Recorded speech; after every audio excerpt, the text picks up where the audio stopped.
before we even start anything else here, we are going to go ahead. Let's breathe into our heart space.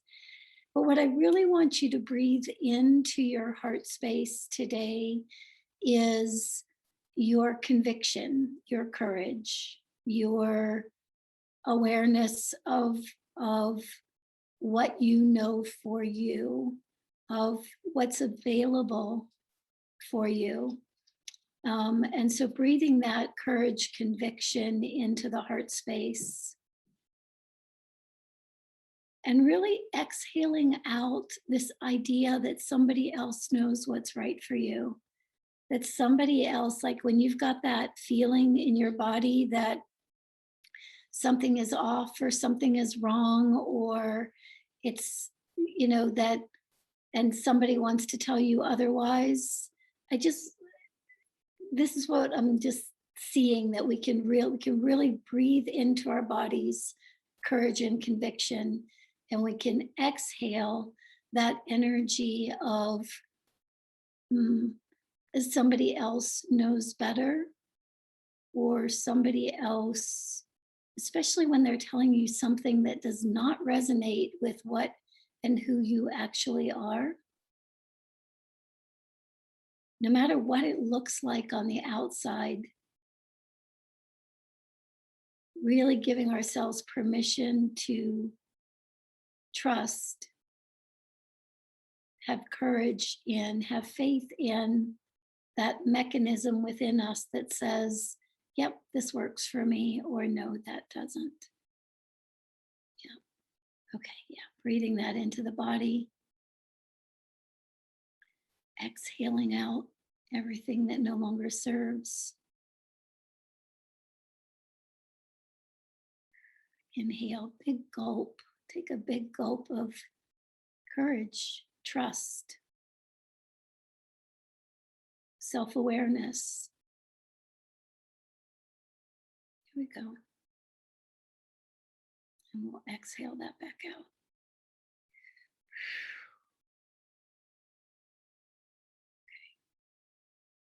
So something's really, yeah, we can come on back when you're ready. There's something really ready to shift. There's a big one coming. There's a big internal shift coming. You can feel it clearer than anything. And it's,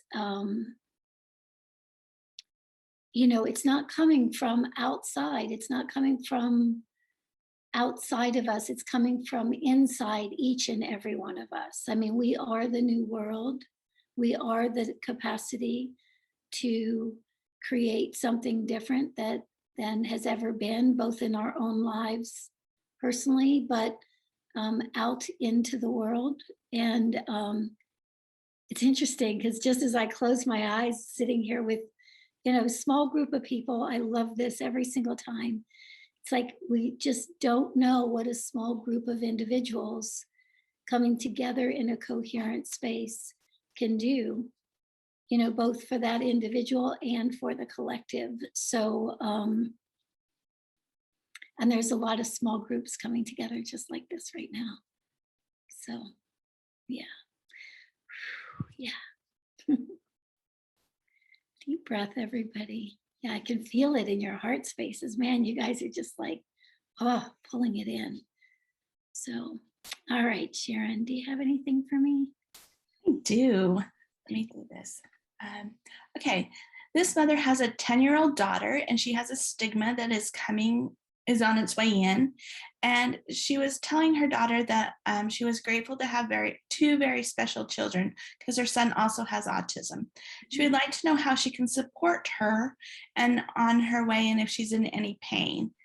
The mom also lives in Hungary and she's working in England, so she's traveling a lot between two countries.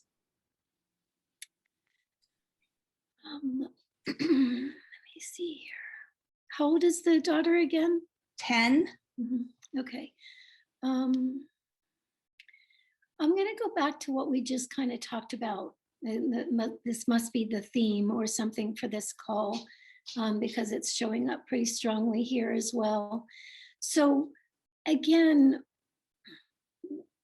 what the first thing I want to point to you is not what you think you should do or shouldn't do, but what do you really feel that needs to be done here, or doesn't need to be done? What's the part of you that says, let me reframe this a little bit. So if you were having some of the challenges that your daughter is having, if you were the one having those challenges, what is it that you would like in support? Yeah, how would you want to support you if it was you having some of those challenges? So you come into this world and you're unique and you're different, and there's gifts that go along with that uniqueness and difference, and there's challenges that go along with that.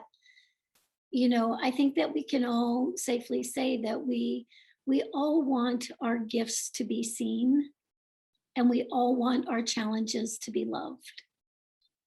It gets about that simple. We all want our gifts to be seen, valued, honored, appreciated, and we all want that part of ourselves that is challenged to be loved and supported, right? And so how do we give that love and support, not in a manner that we're attempting to fix someone, but in a manner that um, just meets their needs or meets the need? First of all, we want to be able to really ask anybody who has a challenge what they want from us. Sometimes they know and sometimes they don't know, but we want to be able to at least say, how can I support? How can I be of help? Is it better if I'm, not back and forth as much? Is it better that when I am back and forth, I have some time with you? Is it, you can point out some things that you might think that might feel good to you and see if that resonates with her. But we want to just get right down to basics here and just ask, how can I be of support? And sometimes a 10-year-old who is having challenges is not quite sure how you can be of support. That's where I would like this. If I was in a similar situation, this is what I would like. And then she can say yes, or she can say no. But let's honor the basics here. Let's really honor the basics. Let's honor the gifts, the capacities. Let's see the gifts and the capacities. And let's be willing to be present to or meet the challenges. It's kind of, we all know we've all had kind of fair weather friends, that are more than willing to be there when we are in our fullness and in our strength. But the moment that we are challenged, or the minute we feel like we're in more of a vulnerable or a weaker state, those individuals, take off, right? Those individuals aren't available or don't have the capacity to be of support. So we just want to show our children that we do have that capacity. Yeah. Hope that's helpful. All right. This question is, this mother had COVID, and since she had COVID, she is just not motivated to do anything. And she usually has a positive disposition, and she just can't shake the feeling. Any thoughts? Come visit me. We'll have a cup of tea. Yeah. I know that feeling well. Yeah, hold on just a second.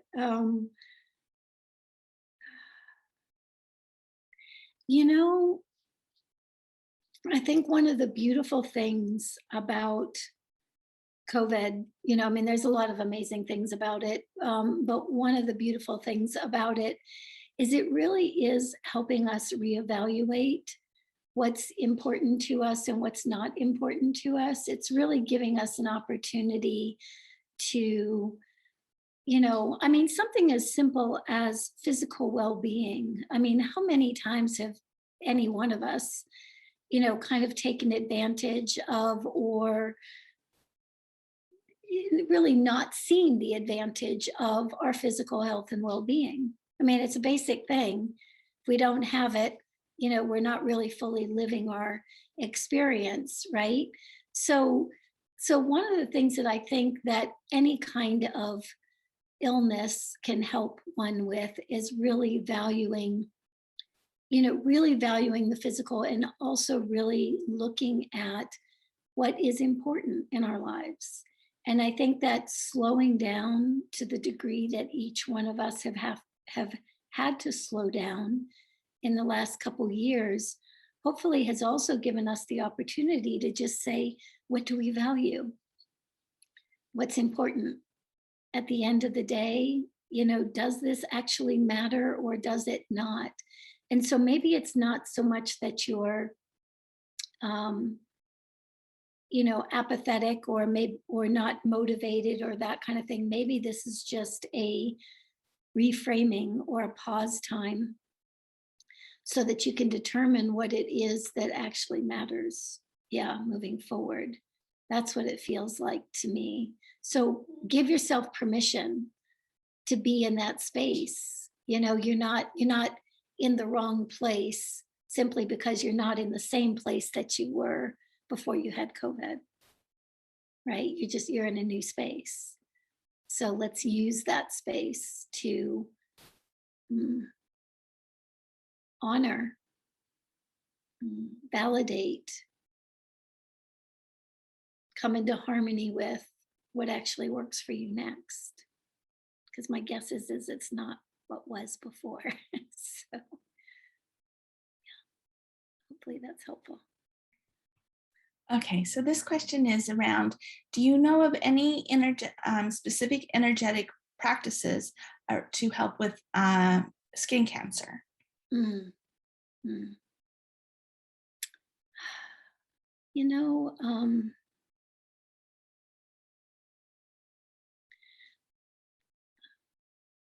well, let me say a couple things, because you're showing me layers of different things. So the very first piece that I want to say is, what is our skin? The skin is, number one, the greatest organ of elimination that we have in our bodies. Number two, skin is also the, you could say, the outer edge of our relationship to the world, how our skin, how we present ourselves in the world. So the very first thing I want to say to you is let's just look at, how are you in particular just presenting yourself in the world, and without any judgment whatsoever. Is that an authentic expression of you? Is that an expression of you that is related to what you think someone else expects of you or wants from you, or any of those things? So let's just look at that first, okay? And again, there's no what you're showing me, there's no judgment in this whatsoever. I mean, every one of us has put a particular face forward, or put a particular way forward, that yeah, we've all put a particular way forward because we thought somebody else expected it. Yeah. And it really wasn't the greater truth of who we are, you know so I'd look at that first, because I don't, we can call whatever your condition is, whatever you want to call it. But to me, it's like your body is just saying, I want permission to be me. I want permission to show up in the world as I show up in the world. That's what I'm hearing from your body. The second thing I will say, as far as energetic practices or exercises or those kinds of things, honestly, I would meditate. I would do something really simple. Don't overcomplicate it. Um, you know, and I would actually meditate for a period of time that is somewhat uncomfortable. Yep. So if I say meditate 5 or 10 minutes, okay, fine. Everybody can sit down for 5 or 10 minutes. What I'm hearing for you anyway is sit for 30 minutes, sit for 40 minutes, sit for an hour, and just watch. Just just notice what's coming up. Your job is to not in any way assume that you are what is arising in that space, but you're the one that's just watching it. And sometimes when we really sit and are quiet for a little while and we just watch what's coming up for us, we begin to we just begin to notice what our inner dialogue is like. And again, no judgment, no, there's nothing to fix. You're just simply being aware of it because you're giving yourself the time and the space to be yourself, to be whatever's coming up in that moment. Yeah, and it goes hand in hand with your skin. Yeah, yeah. Just looking to see if there's any other. Mm-mm. No, I think the other thing too is there is nothing, there's nothing broken in you. There's nothing wrong with you in that, in the way that you might be perceiving it. There's nothing that needs to be fixed. There are a few things that need to be recognized or realized, but there's nothing that needs to be fixed. And so sometimes when we go down the path of, well, what can we do energetically? It's like, I just want this fixed, and I can completely get it. Um, I can completely get that. And at the same time, your quote unquote fix is in um, is in those suggestions that I gave. Yeah, you'll find it there. We'll find it and transform it there. Oh man, yeah. Sorry, that really got me. I can feel it shift. Yeah, cool. Whew. All right, fair enough. Okay, this one's kind of personal, so you can generalize it as you need. Her daughter was just released from 18 months on a hospital psychiatric floor, and this is involuntary. Is there anything she wants to share about where she's at, what she's been working on? And she sent the mom sense is a group working on deep planetary stuff, but the daughter feels all alone. And how can the mom support her? Mm. Let's go back to the, let's go to the daughter here and see what her,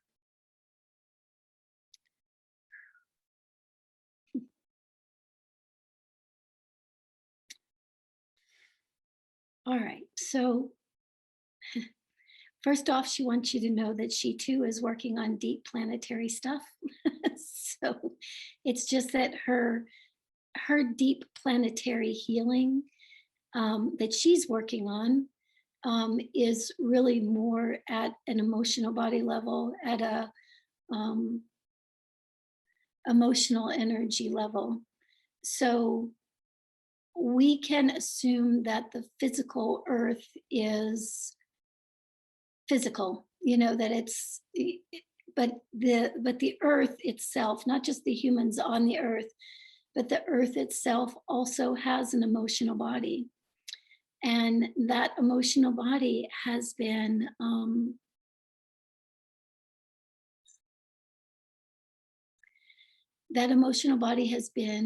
beaten up, beaten down, abused, um, not seen for the beauty and the grace and the love that she actually is. And so you're both working on deep earth energies, deep earth healing, you might say, just at different places and spaces. So that's the first thing that she wants you to know. The second thing that another thing that she wants not just you to know, but us all to know is that when you look at the number of, I mean, I work with more kids right now, more families that are dealing with psychiatric kinds of challenges um, than I ever have in my whole life. You know, I mean, I'm working with more of that client base than I ever have before.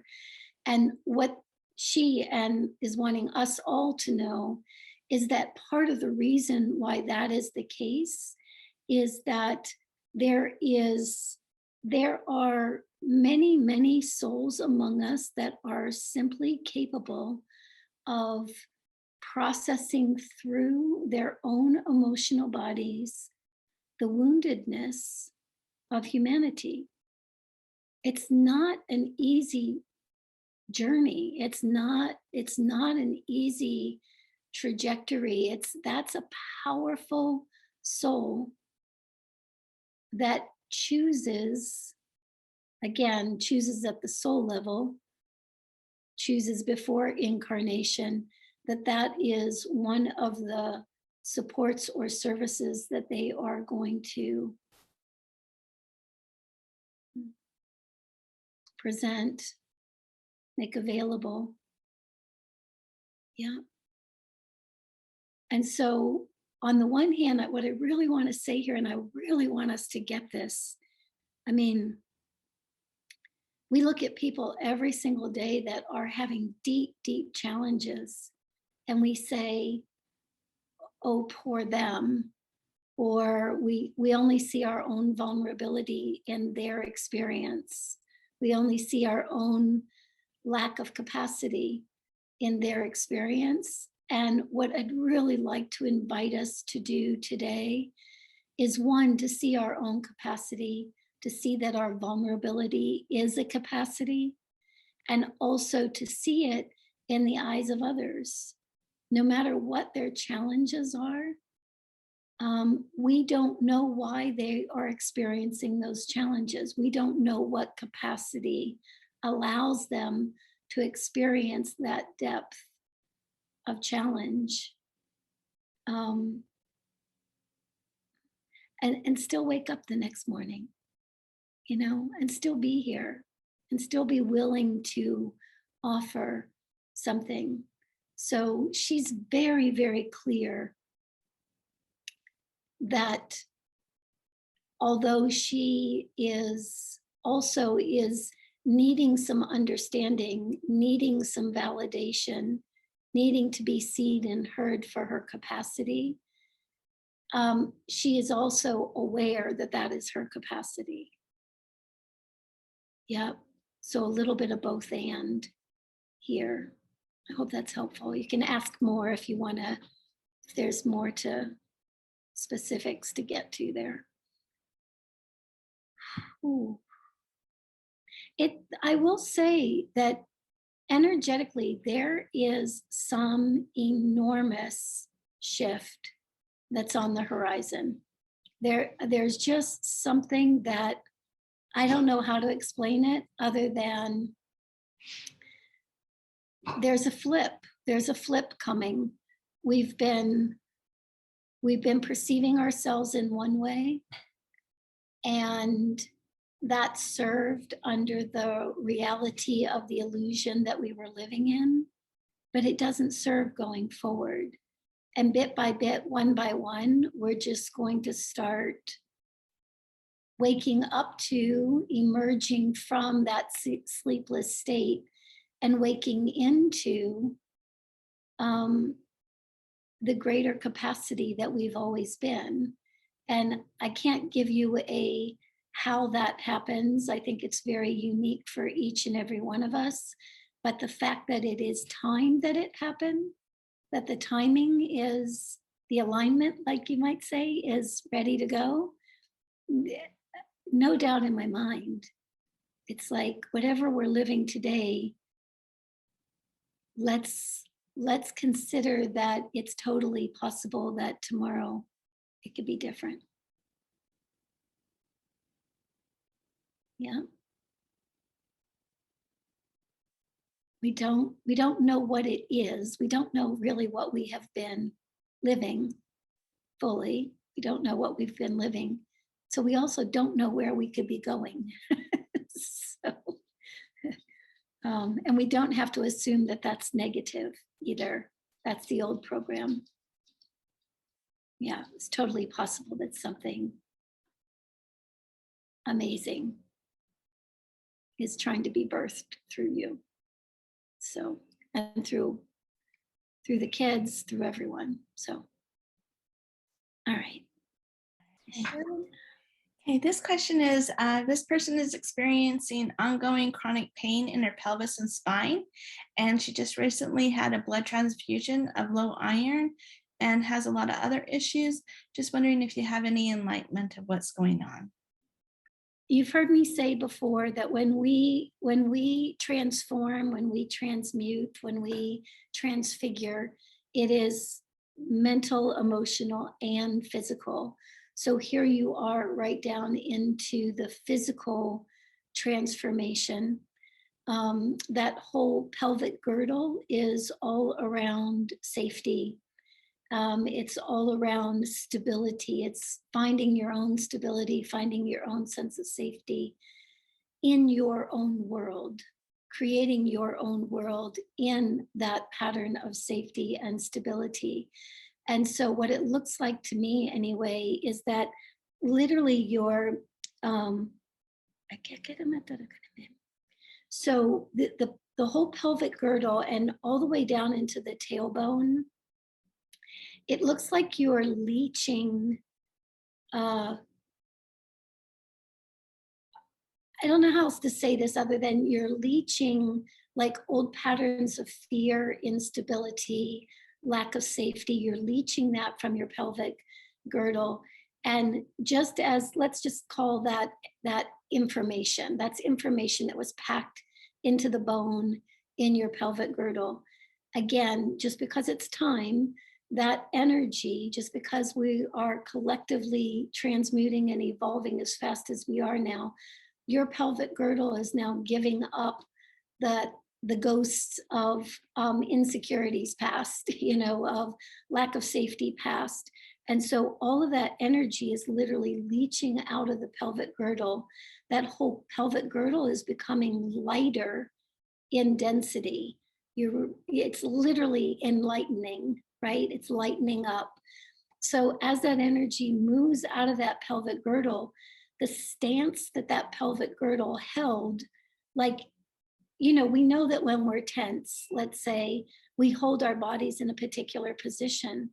And when we start to relax, as we start to relax, that hurts. It hurts to drop that position. We're used to being up like this, and all of a sudden we're down like this, and it's like it hurts. It just feels uncomfortable. It feels like we're out of balance somehow. You're not. You're coming in, you actually are coming into balance, and you're coming into balance at a physical, in the bone kind of level. So again, as that information is leaching out of that old paradigm of you, is leaching out of the pelvic girdle, the pelvic girdle is finding a new settle point. And as it finds a new settle point, of course, it's going to impact the way that spinal column moves as well. So first the pelvis for you, and then the pelvic, that energy is going to move from the pelvis up your back, up the spinal column. And so a couple different things here, even little micro movements in your body, in your spine, I would definitely play with those. Here's what I would do if I were you. I would sit quietly in your own stability.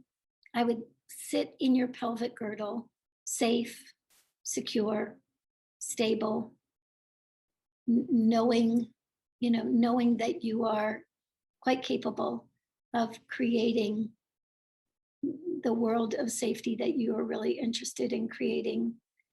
Sit there, just sit there for a few minutes and feel it writing itself, feel it putting itself in place, and then take that whole information field, that whole energy field, and just bring it right up your spinal column. Yep, and you might, this isn't like a sitting still meditation kind of thing, but you may want to find yourself moving that spinal column, excuse me, as you move your body, as you move that energy up your body. But that's where I would go first before you're trying to mentally figure it out or emotionally work it out. Let's just go right back to what's in that pelvic girdle, and let's use it to support, your experience here. So I hope that's helpful. Yeah, move it all the way up. So Okay, this question is, you mentioned in an MES that we don't have to do anything to ascend as the process unfolds, that it is happening to us naturally and organically, as is the new world emerging. How does that apply to aches and pains, endocrine dysfunction that we tend to want to treat with energy healing or something? well, so if the vibrational frequency, if the energetic field, energetic information is just becoming lighter, if it's, and that's just what's happening.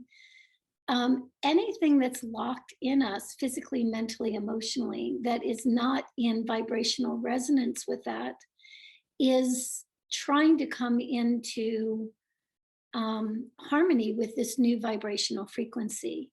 So we are going to have aches and pains. We are going to have thoughts and feelings that may have been repressed, suppressed, and or just completely unconscious for lifetimes.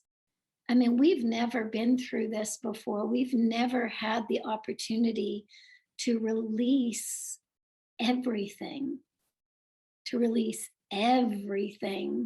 that we are not. And so here we are in this opportunity. And so, we can, it's the only way I can, let's see, did it get a kinema? Hold on a second.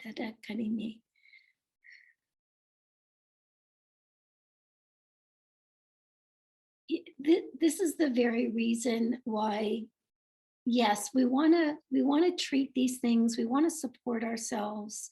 We want to not eliminate anything. We want to be inclusive in our healing process, or in our integration process, or our balancing process, or our enlightenment process. That's really what it is. I mean, at the end of the day, we are just coming into harmony with a higher vibration.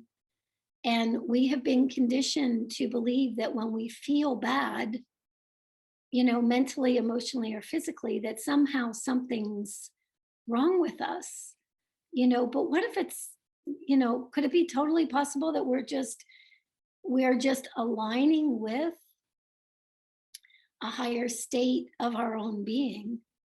And in alignment with that, we are dropping things that no longer serve us.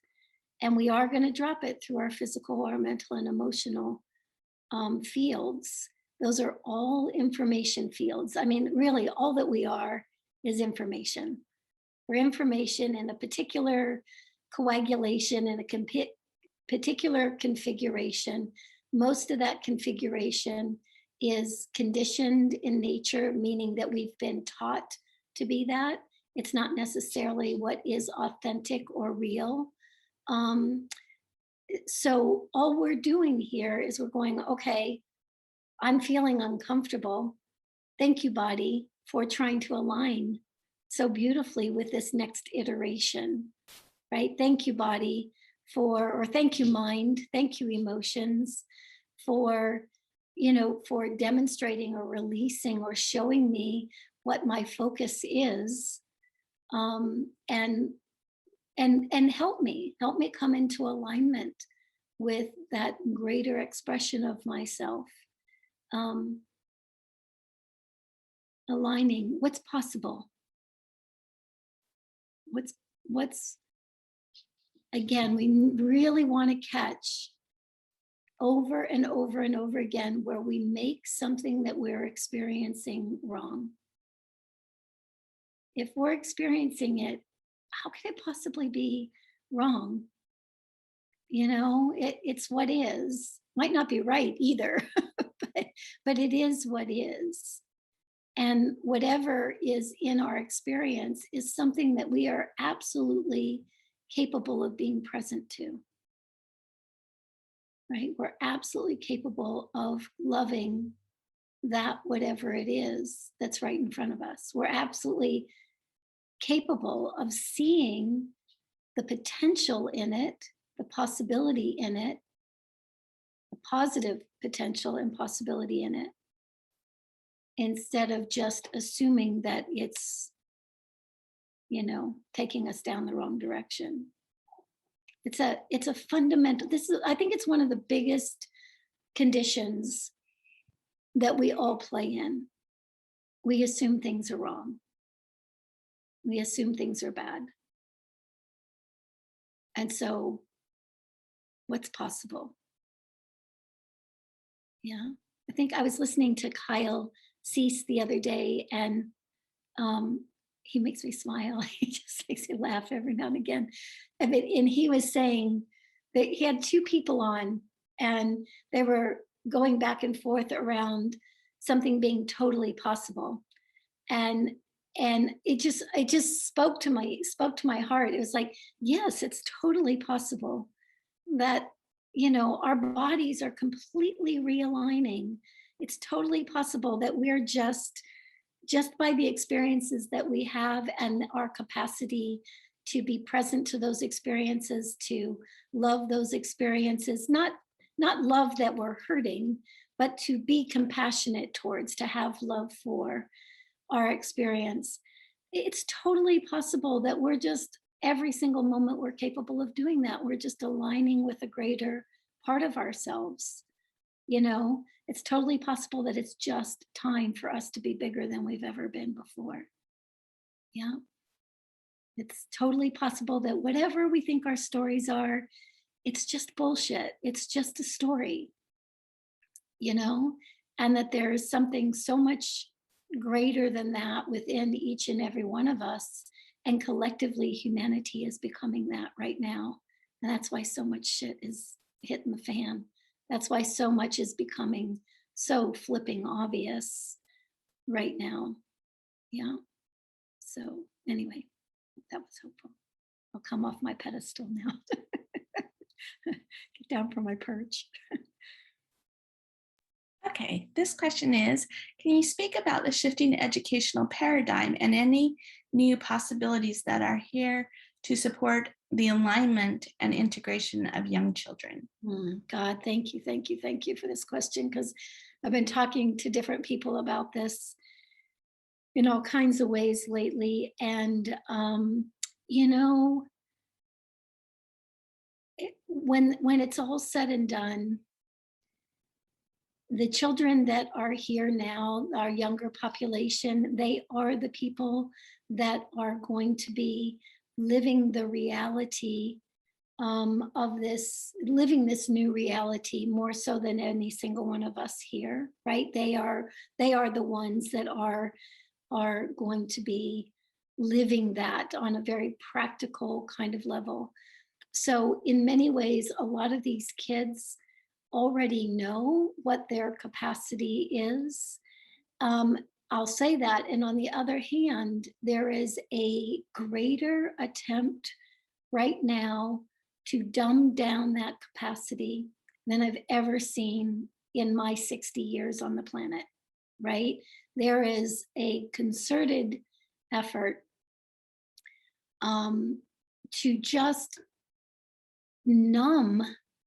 I mean, we've all been numbed, we've all been conditioned, we've all been taught to conform or to be less than, not to show our brilliance, not to stand out, not to whatever. We've all been that's all been conditioned into us. Now it's like it's even stronger than I've ever seen it, and it's stronger. And the thing that's a little disconcerting to me anyway is that it's stronger with all kinds of technology and ways of making these illusions seem real, right? And so let's know that. Let's know that that's there. And also let's know that the very fact that there's this push to dumb these amazing kids down even further and faster than ever before, that very push is also what's igniting something inside of them to to not succumb, to not be less than what they are, to not yeah, it's like it's both and. We've just got to allow it to be both and. And so what I will say about education is I was talking to a woman the other day. She's great. She was an educational consultant, and now she's out doing more of her own thing and talking to lots of people doing that right now too, which is really fun. There's a book called, this is a funny way to get to education, but there's a book called We the Arcturians. It's an old book, like 1990 something. And in that book, they talk about an educational system that is used on Arcturus. And it is by far one of the most beautiful education systems I have ever heard about. I remember reading that book over and over again. It really spoke to me, still speaks to me. And part of that education system had to do with, number one, that the individuals who interact with and quote unquote, educate, I'll say facilitate, support children. From the Arcturian perspective, those are the most conscious people on their planet, that the most conscious people in their space are the ones that are given the gift of working with children. Yeah. It's the ones who have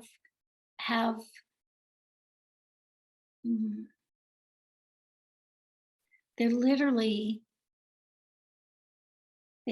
take the most conscious and most aware among them, and they invite the children to interact with those individuals so that the children can not only know their own capacity, but they can be encouraged in that capacity in a way that has wisdom behind it.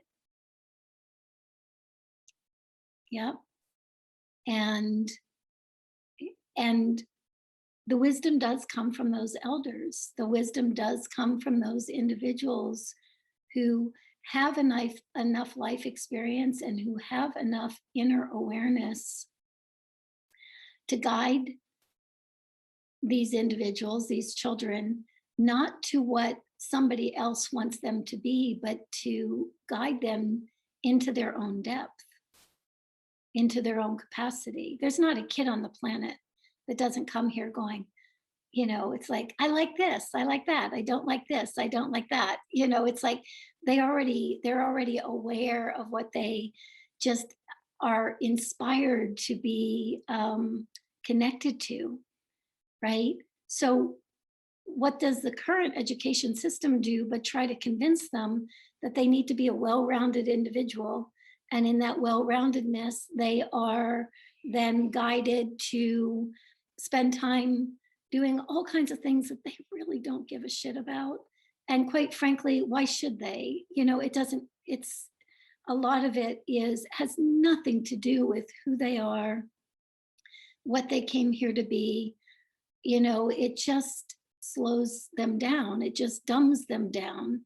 And so the current education system is designed to make children into what the system wants the child to be, instead of encouraging them and supporting them through wisdom, through capacity, through self awareness to be what they came here to be.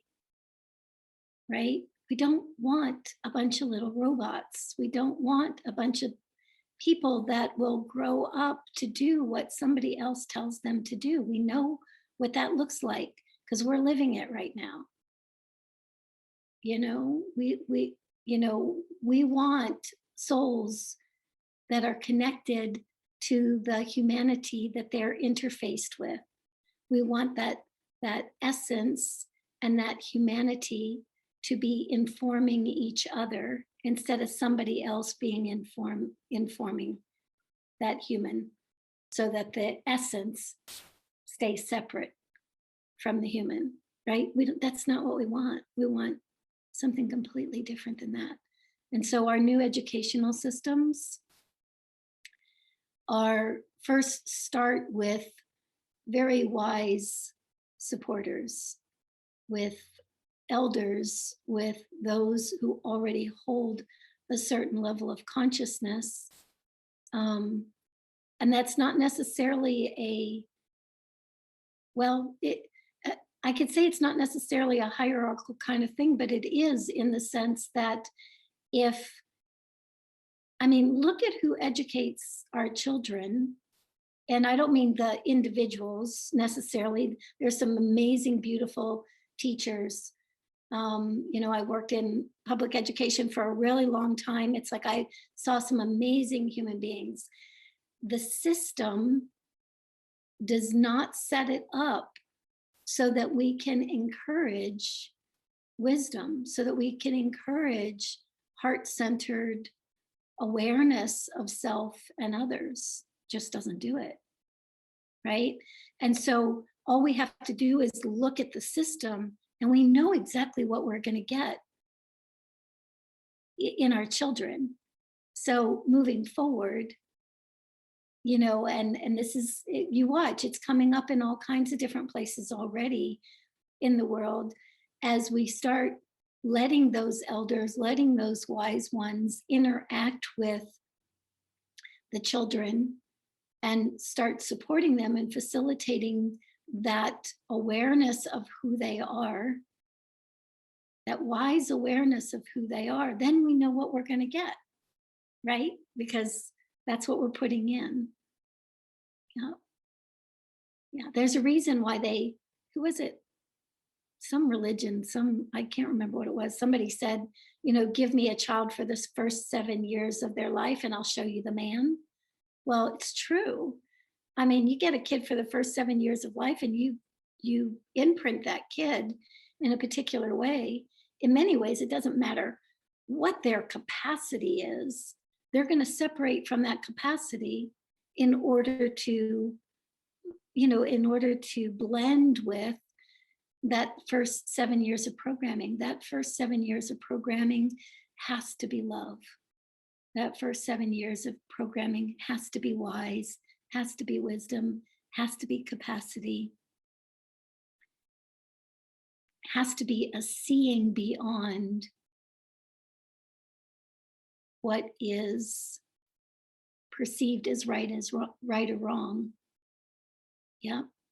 So that we really get to this place where we're inviting our children to truly be what they came here to be, period. Yeah. I'm just going to stay on my pedestal today, okay? It's feeling pretty good up here. Someone's wondering what the name of the book is again. We the Arcturians. Okay. Yeah. There's a guy named, these are old books, but there's also a guy named Bruce Scott, who wrote a book called Free the Children. I met this guy a long time ago in California, great guy, and very present, so present that, silence was the predominant way of communicating with this guy. It's like really, really brilliant guy, and really understood the kids. The other thing I will say, we were just talking about this in Avatar Energetics a couple weeks ago. The original movie, or the original documentary by Mr. Rogers, right? About Mr. Rogers. Go watch it if you can find it. There's an original documentary about his life. That man understood children. I watched that movie several months ago. Oh God, no, more than that, years ago, probably at this point. And I cried through the whole thing. Not necessarily, the Tom Hanks movie is another iteration of it, but that's not the one. I would watch his documentary. Because if we could talk, this is the other thing. If we can teach, God, you're going to get me really excited about this topic. We can teach our own inner children. If we can support our own inner children, then we know how to support our outer children, right? Mr. Rogers, somebody like that, is somebody who really spoke to the inner child. He really spoke to that point, that place that knew its capacity, or that place that was feeling vulnerable, right? Yeah, so I hope that's helpful. Okay, I am noticing a significant divide between myself and my birth family, siblings, and parents. And is my partner having similar issues? We are behaving with integrity and showing unconditional love to them, but they are rejecting us and are not able to see our authenticity. Is this an energetic trend, or can you speak about the falling away of these once very significant and meaningful relationships? Yeah.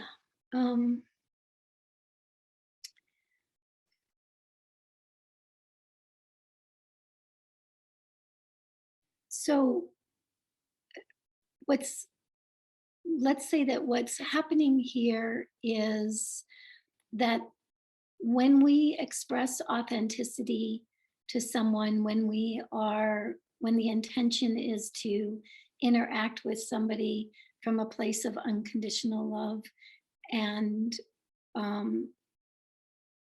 that is not received,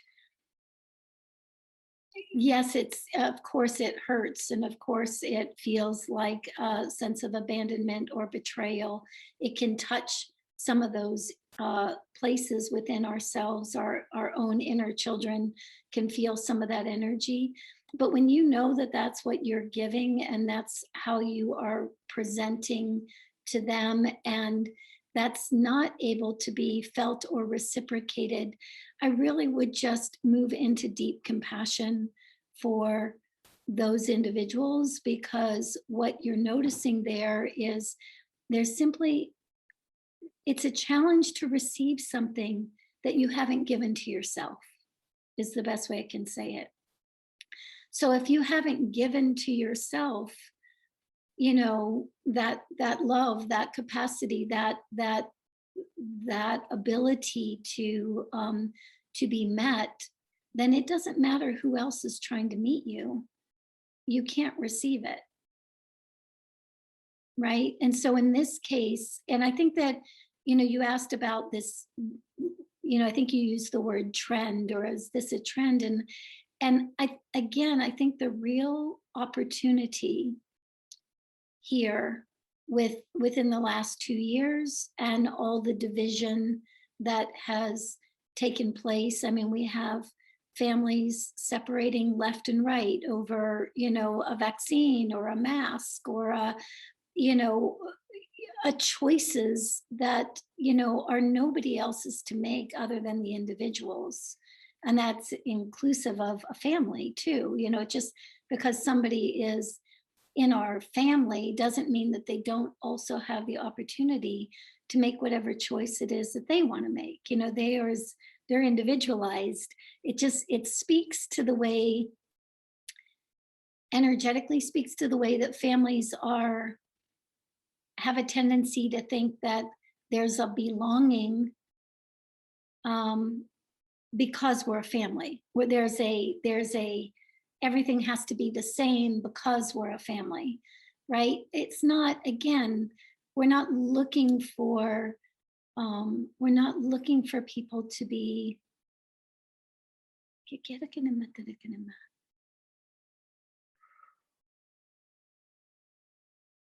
parrots of each other. We're looking for people to know the essence of themselves and follow the if they're going to follow a dictate, if they're going to follow a mandate, let it be of their own essence. It's like, let it be of that, not of something that's external. So yes, there is a trend in a couple different things here. There's the trend of we're all seeing that just because we came in and we share the same bloodlines, or we share the same DNA, it doesn't mean that we are all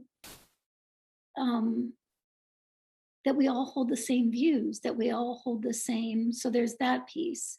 There's another piece, which is we're all getting the opportunity through all of these kinds of interactions to notice what our intent actually is, and to notice who is capable of receiving that intent and who is not, right? And it's no blame or shame that they're not. It's just, they're just not in that space to receive that. And so instead of, we can do one of two things. Our inner children can feel wounded and betrayed because we're getting disconnected from, the family, disconnected from, a part of something that was perceived as, a really strong connection. So first, when we feel that betrayal, let's first go to our own inner children, right? Let's notice that we're feeling betrayed. Let's say what is, it's like, no, I know what my intent is. I know what I know where I'm coming from as I'm interacting with these individuals. And then once we've supported that inner place within us that feels betrayed or whatever, then let's turn around and have some compassion for the fact that that individual just has not yet been able to receive whatever you're intending for them to receive. And maybe we can also have compassion for ourselves, because maybe it's not meant for them to receive what we want them to receive. They've got a different path. They've got a different journey. Right? Does that make sense?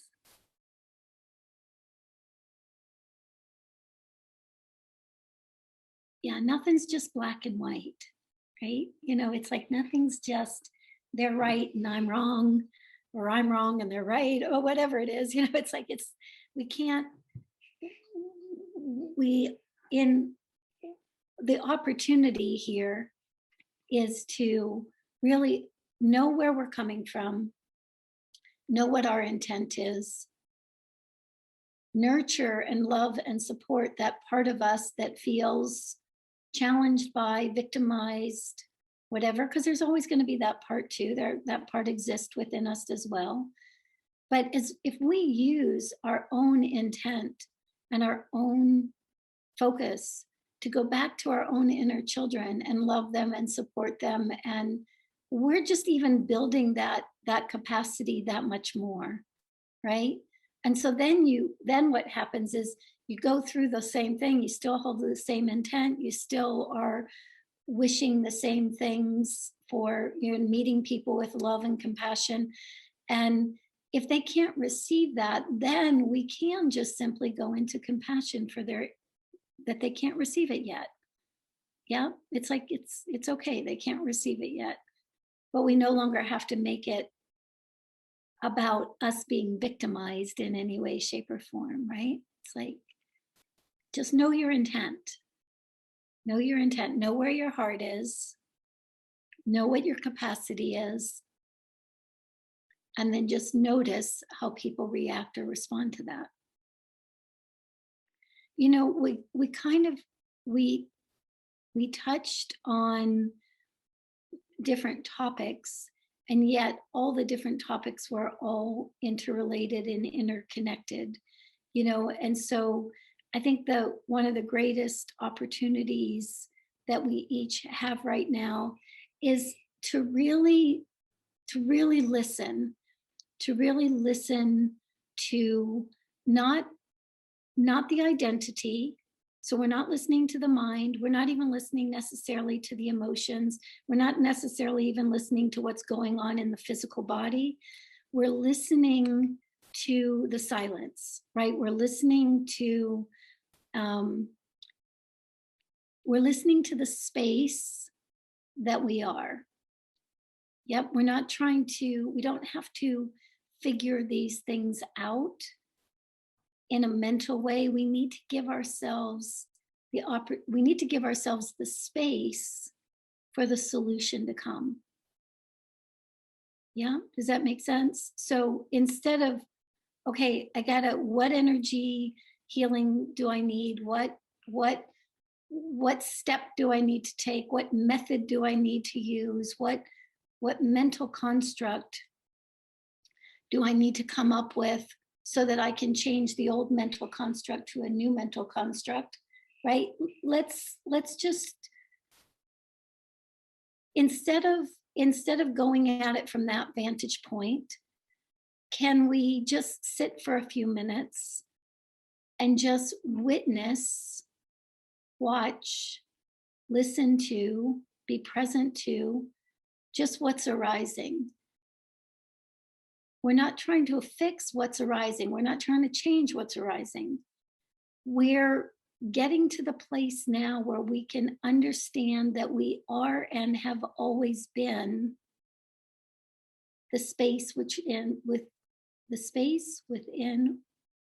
everything arises, right? Our lives arise within the space of the totality that we are. So what happens if we just close our eyes for a second and we just watch and we just listen,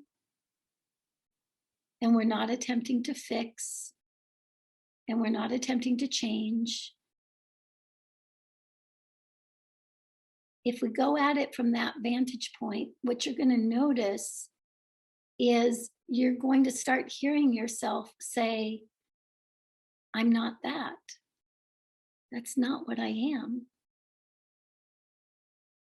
What I am is the one that has the capacity to be present to witness it all. What I am is the one that creates the situation, witnesses the situation,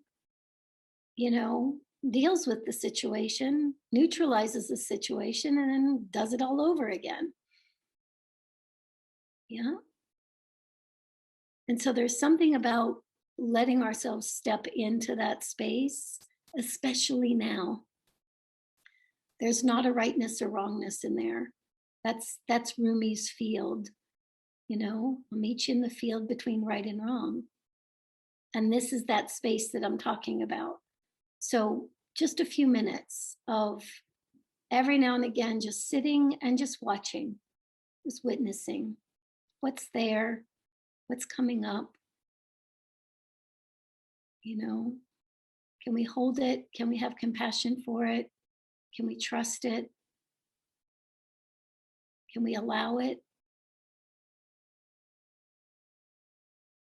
Here we go. Yeah, that's what's available. You're going to find out what's available. Yeah. All right. All right. I hope that's helpful today, everybody. Lots of love. And yeah, have a great week. All right. See you guys soon. Bye.